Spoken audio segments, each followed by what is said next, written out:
विश्व के सभी मेरे साथियों को राजरत्न अंबेडकर की ओर से जय भीम, नमो बुद्धाय। द अनटोल्ड अंबेडकर के 7वें भाग में आप सभी लोगों का स्वागत है। यह बात है डॉक्टर बाबा साहब अंबेडकर जी के ड्राफ्टिंग कमेटी के चेयरमैन पद पर जाने की।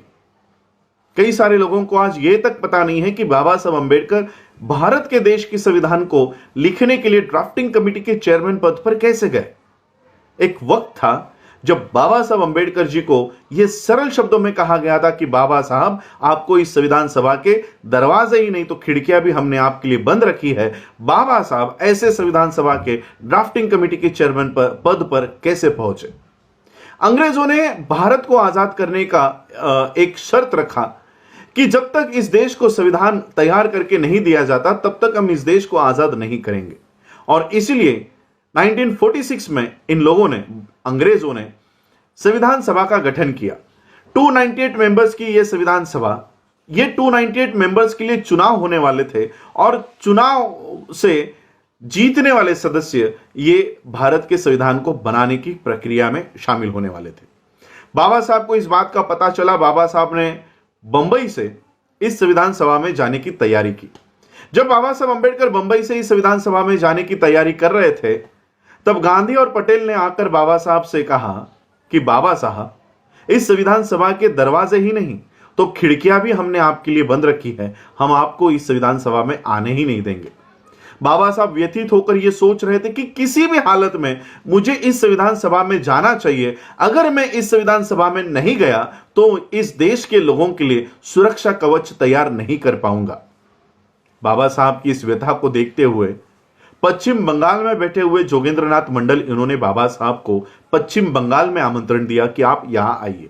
और पश्चिम बंगाल के मुस्लिम लोगों ने और वहां की रविदास कम्युनिटी ने बाबा साहब अंबेडकर जी को वहां से चुनकर इस भारत देश के संविधान सभा में भेजा।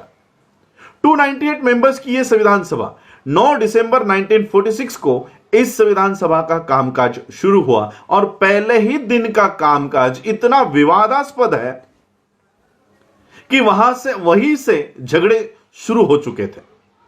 नेहरू ने कुछ मुद्दों के ऊपर वहां पर अपना प्रस्ताव सबमिट किया, उस संविधान सभा को दिया और संविधान सभा में कुछ मुद्दे पारित हो गए, लेकिन कुछ मुद्दों के ऊपर बहस छिड़ गई।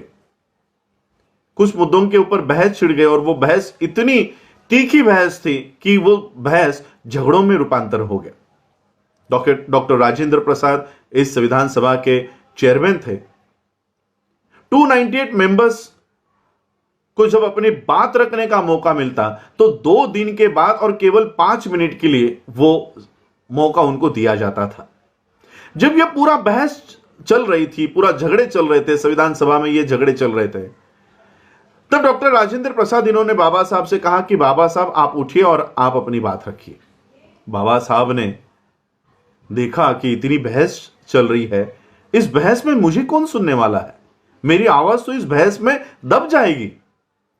लेकिन फिर भी बाबा साहब खड़े हुए और बाबा साहब ने जो स्पीच दिया है ये कॉन्स्टिट्यूएंट असेंबली के उस सारे किताबों में ये मौजूद है। बाबा साहब कहते हैं कि आज एक तो मेरा बोलने का दिन नहीं है, मेरा मौका आज नहीं है, वो कल है, लेकिन फिर भी इतने झगड़ों में, इतने बहस में आपने मुझे खड़ा किया है तो मैं अपने इस मौके का पूरा फायदा उठाऊंगा। 5 मिनट का समय बाबा साहब को दिया गया था और जैसे ही बाबा साहब ने अपनी बातों को रखना शुरू कर दिया, जो सभागृह शोर कर रहा था कुछ ही क्षणों में शांत हो गया और बाबा साहब क्या कह रहे हैं इसकी ओर कान देकर सुनने लग गया। 5 मिनट का समय बाबा साहब के पास था, आधे घंटे तक बाबा साहब का भाषण चला और जैसे ही बाबा साहब अपने आसन पर बैठ गए, पूरे सभागृह ने ताली बजाकर बाबा साहब का स्वागत किया। उन तालियों में एक संदेश था कि हम 298 मेंबर्स में, हम 300 लोगों में एक व्यक्ति इस सभागृह में ऐसी मौजूद है जो पूरे संविधान सभा का काम अकेली कर सकती है। ऐसी व्यक्ति इस सभागृह में मौजूद है और वो है डॉक्टर अंबेडकर। बाबा साहब ने धीरे धीरे पूरे संविधान सभा का कब्जा कर लिया, ताबा ले लिया। कोई भी सवाल हो, कोई भी मुद्दा हो, कोई भी बहस हो, पूरा सभागृह बाबा साहब के पास देखता कि बाबा साहब अब आप इसके ऊपर हल निकालिए।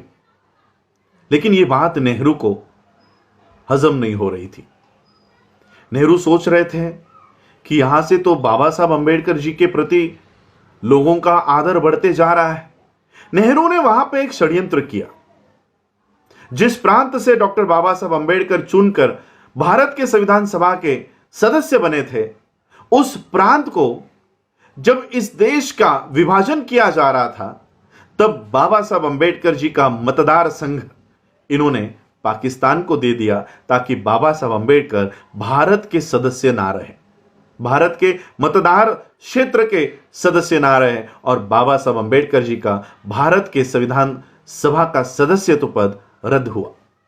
बाबा साहब को इस षड्यंत्र का पता चल चुका था, और इसलिए बाबा साहब ने नेहरू या गांधी के सामने हाथ फैलाने के बजाय, कोई मांग करने के बजाय, बाबा साहब अंबेडकर जी ने रामसे मैकडॉनल्ड को पकड़ा और कहा कि नेहरू ने मेरे साथ षड्यंत्र किया है और मेरी सदस्यता रद्द हो, इसलिए जानबूझकर मेरा मतदार क्षेत्र ये पाकिस्तान को दे दिया है।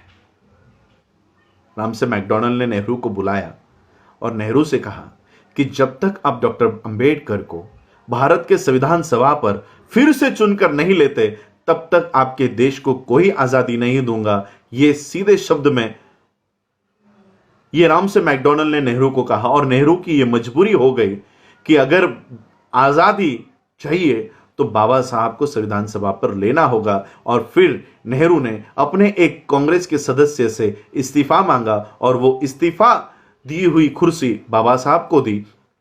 बाबा साहब फिर से इस भारत के संविधान सभा के सदस्य बन गए, और देखते देखते बाबा साहब अंबेडकर पूरे भारत के संविधान सभा के ड्राफ्टिंग कमेटी के चेयरमैन पद पर गए।